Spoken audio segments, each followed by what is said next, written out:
प्यारे बच्चों अस्सलाम वालेकुम। आप जानते हैं पिछले 1-2 महीने से हम आपको लगातार ऑनलाइन ऑफलाइन क्लासेस दे रहे हैं ताकि आप जो स्टडी है लॉकडाउन के दिनों में इफेक्ट ना हो। क्लास 7th में T1 के इंपॉर्टेंट चैप्टर में हम पढ़ रहे हैं। T1 के 2 इंपॉर्टेंट चैप्टर हमने क्लियर किए हैं। एक है रेशनल नंबर जो आपको पढ़ा चुका हूँ। अब दूसरा इंपॉर्टेंट चैप्टर हम इसके आखिर में पहुँच चुके हैं, ये है लाइन्स एंड एंगल्स। तो प्यारे बच्चों एक्सरसाइज 5.2 हम पढ़ेंगे। इससे पहले जो मैंने आपके कल के लेक्चर में एक फिगर दिखाई थी, वहाँ पर 2 लाइन्स और उसका ट्रांसवर्सल फिल आपको बताया था। इसमें 3 इंपॉर्टेंट प्रॉपर्टीज हैं: interior angles, alternative angles, vertically opposite angle, corresponding angle, linear opposite angles and angles on the same transversal। तो pair of alternative angles, pair of corresponding angles तो आपको बताना है, वो याद रखने हैं। तो चलिए बढ़ते हैं एक्सरसाइज 5.2 की तरफ। Question number 1। प्यारे बच्चों क्वेश्चन नंबर 1 जो है इसकी फिगर आपकी मैथमेटिक्स पर बनाई हुई है, ज़रा आप भी देखिए।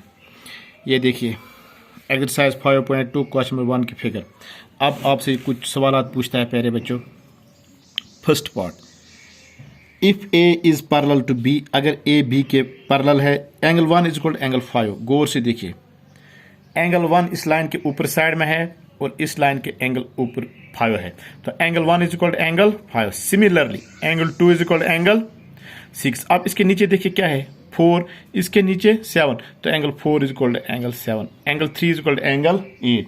तो प्यारे बच्चों जो फर्स्ट प्रॉपर्टी है, इसमें जो प्रॉपर्टी इसने इस्तेमाल की है इस फर्स्ट पार्ट में, तो इससे पढ़ते हैं हम कॉरस्पॉन्डिंग अल्टरनेटिव एंगल्स, यानी कॉरस्पॉन्डिंग है, ये कॉरस्पॉन्डिंग एंगल्स है। कॉरस्पॉन्डिंग एंगल्स मीन्स ये भी एक्सटर्नल एंगल है लाइन के ऊपर साइड में, तो एंगल 5 भी है लाइन के ऊपर साइड में, तो इससे पढ़ते हैं कॉरस्पॉन्डिंग अल्टरनेटिव एंगल प्रॉपर्टी। तो इसका आंसर आएगा, फर्स्ट पार्ट में आंसर आएगा प्यारे बच्चों क्या, पेयर ऑफ कॉरस्पॉन्डिंग एंगल्स, ये वाला आंसर आएगा, pair of corresponding alternative angles first part. तो ये क्वेश्चन नंबर 2 का फर्स्ट पार्ट आंसर आएगा यहाँ पर फर्स्ट पार्ट में। अब इसका दूसरा part, angle 4 is equal angle 6। गौर से देखिए, एंगल 4 यहाँ है, एंगल 6 यहाँ है। आप देखेंगे ये जेड शेप है यहाँ पर, तो जेड शेप है, तो इसका मतलब ये अल्टरनेटिव इंटीरियर एंगल, ये इंटीरियर है, ये भी अंदर के साइड में है, ये भी अंदर के साइड में है, लेकिन ये अल्टरनेटिव है, तो इसे पढ़ते हैं अल्टरनेटिव। तो फर्स्ट पार्ट में आएगा answer pair of corresponding angles, और सेकंड पार्ट में आएगा प्यारे बच्चों आंसर क्या, अल्टरनेटिव इंटीरियर एंगल। यहाँ पर आएगा अल्टरनेटिव इंटीरियर प्रॉपर्टी है, यहाँ पर इसने कहा इसमें से कौन प्रॉपर्टी इस्तेमाल हो रही है। देखिए क्वेश्चन में लिखा है, तो हम कहेंगे यहाँ पर अल्टरनेटिव इंटीरियर प्रॉपर्टी सॉल्व हो रही है। अब तीसरा part, angle 4 plus angle 5 is equal 180। देखिए एंगल 4 प्लस 5 इज इक्वल 180, ये कौन सी प्रॉपर्टी है।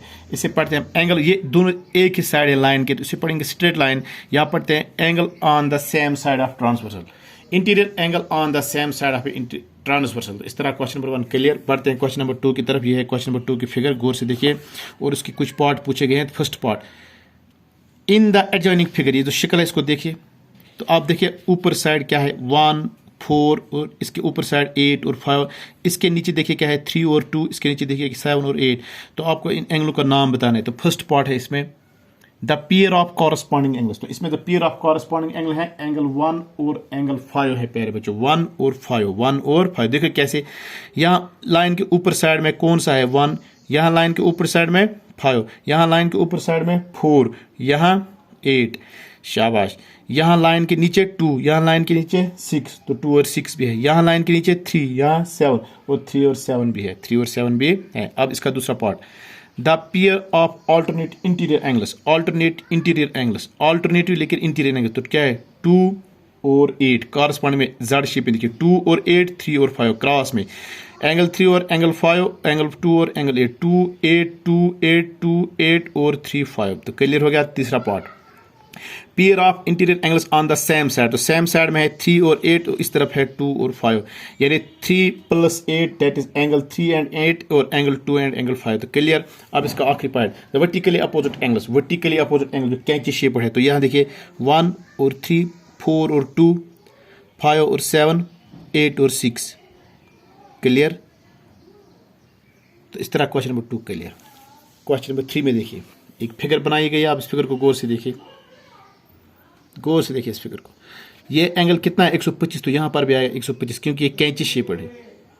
190 में से 125 निकाले तो कितना है 55, ये 55 होगा तो ये भी 55 होगा, और जब ये 55 होगा तो ये भी 55 होगा, क्योंकि लाइन के नीचे है। यहाँ पर 125 आया लाइन के नीचे, यहाँ क्या है बी, तो बी भी जो है 125 होगा क्योंकि लाइन के नीचे आया है।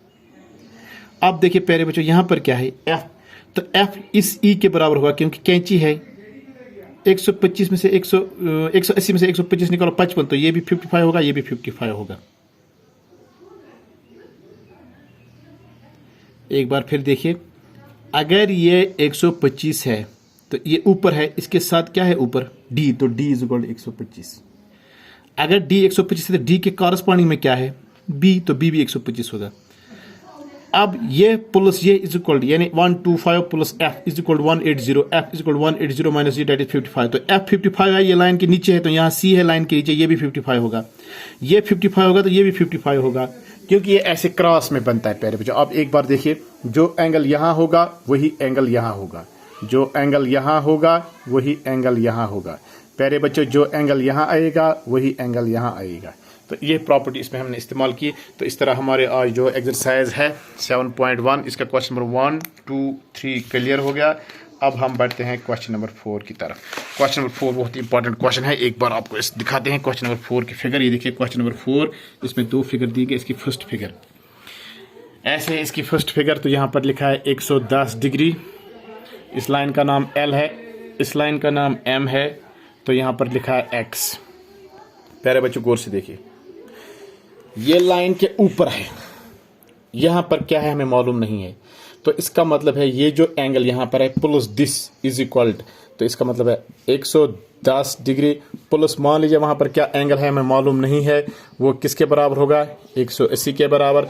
जो हमें मालूम नहीं होगा वो होगा 180 degree minus 110 degree is equal 70। तो अब हमें ये मालूम होगा ये यहाँ से 70 है, क्योंकि स्ट्रेट लाइन है, इसका सम 110 प्लस 70 इज इक्वल 180। तो देखिए अगर ये लाइन के ऊपर है, ये भी लाइन के ऊपर है, तो इसका मतलब है x इज इक्वल 70 डिग्री, तो x इज इक्वल 70 डिग्री आएगा बिकॉज ऑफ कॉरस्पॉन्डिंग एंगल्स। तो ये क्लियर हो गया।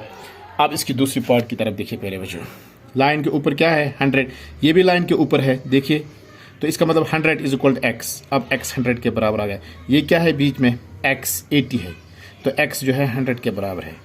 तो इस तरह हमारी पार्ट क्लियर हो गया। तो प्यारे बच्चों, जब ये क्लियर हो गया तो इस तरह हमने क्वेश्चन नंबर 4 को क्लियर किया। क्वेश्चन नंबर 5, 6 हम कल के लेक्चर में पढ़ेंगे। तब तक आपसे रिक्वेस्ट है कि आप अपनी एक्सरसाइज कंसंट्रेशन कीजिए। Stay home, stay